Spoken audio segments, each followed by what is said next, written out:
नए सिलेबस के अनुसार कुछ चैप्टर हटा दिए गए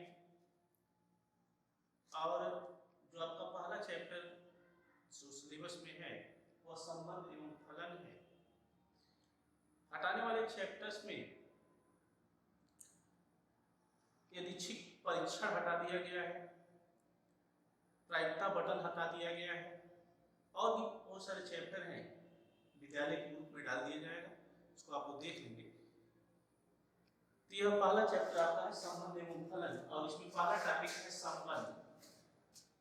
संबंध क्या होता है इसकी चर्चा कक्षा 11 में आपसे किया गया है, फिर भी यहाँ थोड़ा सा संबंध के बारे में हम आपको बताएंगे और यहाँ जो आपको पढ़ना है संबंध के प्रकार, फलन और फलन के प्रकार की चर्चा आपसे करनी है। ठीक है, संबंध है क्या उसके पहले आप कक्षा 11 में समुच्चय पढ़े और समुच्चय के बाद आप दूसरे चैप्टर में समुच्चयों का कार्तीय गुणन पढ़े।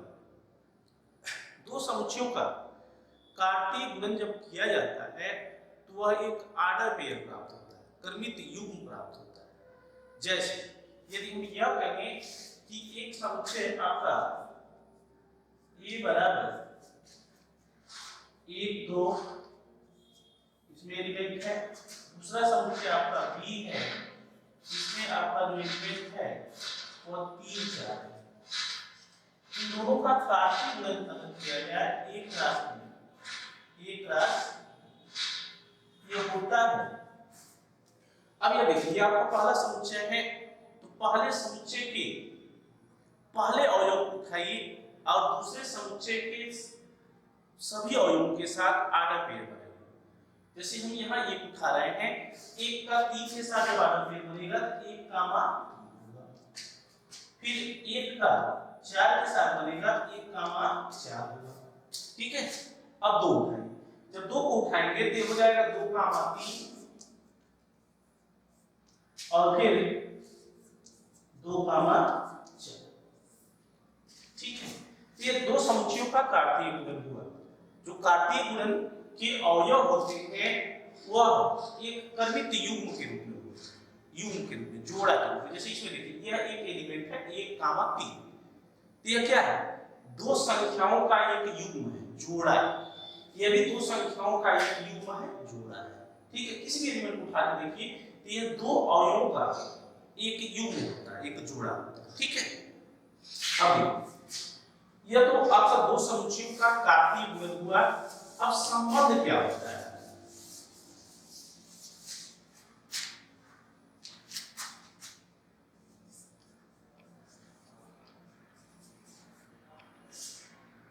रिलेशन। दो संख्याओं या दो राशियों को यदि किसी निश्चित नियम के तहत रखा जाए तो जिस निश्चित नियम के तहत रखा जाता है उसी को हम क्या कहते हैं, संबंध कहते हैं, रिलेशन कहते हैं। और कोई भी जो संबंध होता है दो समुच्चयों के कार्तीय गुणन का एक समुच्चय होता है। संबंध जो होता है, रिलेशन इंग्लिश में कहते हैं, इसको आज से प्रदर्शित करते हैं कि आज समुच्चय होता है दो समुच्चयों के कार्तीय गुणन का। जैसे हम कह रहे हैं कि एक समुच्चय A है, दूसरा समुच्चय B है, इन दोनों का कार्तीय गुणन करते हैं A + B, तो क्या मिलेगा, एक क्रमित युग्म का एक समुच्चय मिलेगा। अब इस क्रमित युग्म के समुच्चय में अगर हम कोई निश्चित नियम लगाएं कि जैसे निश्चित नियम क्या हो सकता है, निश्चित नियम हो सकता है कि जो पहला एलिमेंट है A यह बराबर होगा दूसरे एलिमेंट B, या पहला एलिमेंट है वह छोटा होगा किससे, दूसरे एलिमेंट से, या पहला एलिमेंट बड़ा होगा किससे, दूसरे एलिमेंट से, या पहला एलिमेंट A B को विभाजित करता है। इस तरह से अगर कोई एक निश्चित नियम लगा दे तो यह जो R मिलेगा यही आपका क्या है, संबंध। ध्यान दीजिए संबंध है क्या, तो संबंध दो समुच्चयों के कार्तीय गुणन का एक समुच्चय होता है जो किसी निश्चित नियम का पालन करता है। लिखिए, दो समुच्चय के कार्तीय गुणन के उपसमुच्चय को संबंध कहते हैं यदि वह किसी विशेष प्रतिबंध का पालन करे। संबंध को आर से प्रदर्शित करते हैं। ठीक, उदाहरण से समझें।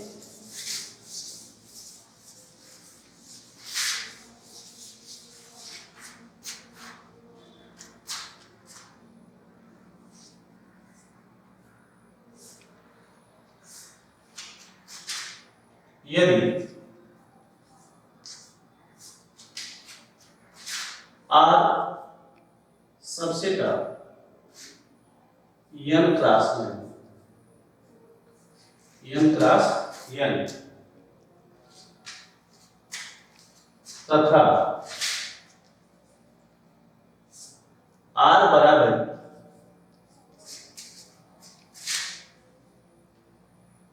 xy और r x बराबर हो। ठीक,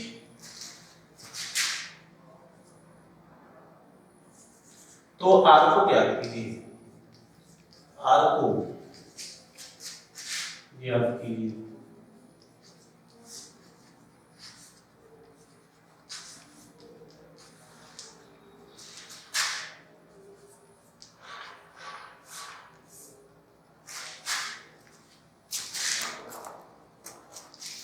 देखो क्या कहा गया कि R सबसेट है n क्रॉस n, n था नेचुरल नंबर, प्राकृतिक संख्याओं की कार्तीय गुणन का यह क्या है, एक उपसमुच्चय।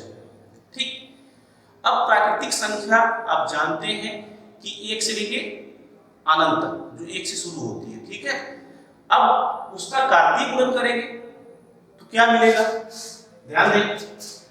n क्या होता है, n आप सभी लोग जानते हैं, 1 2 3 4 5। ठीक है, अगर हम n क्रॉस n करें, n क्रॉस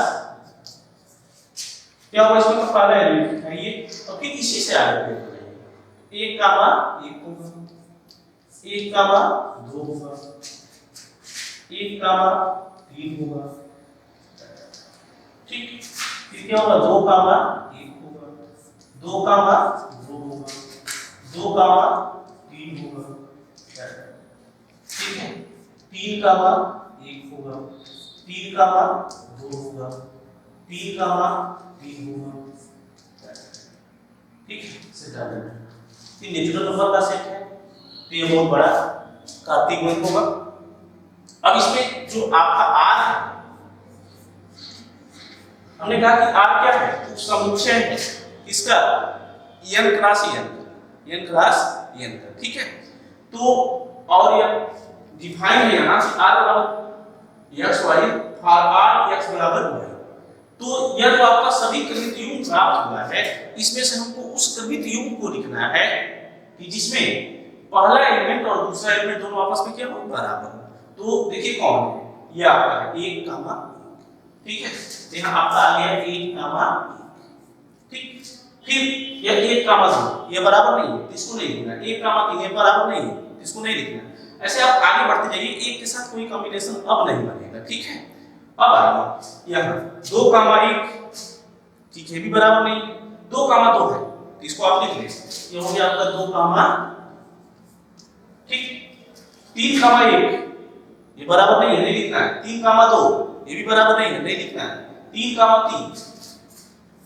3 कामा।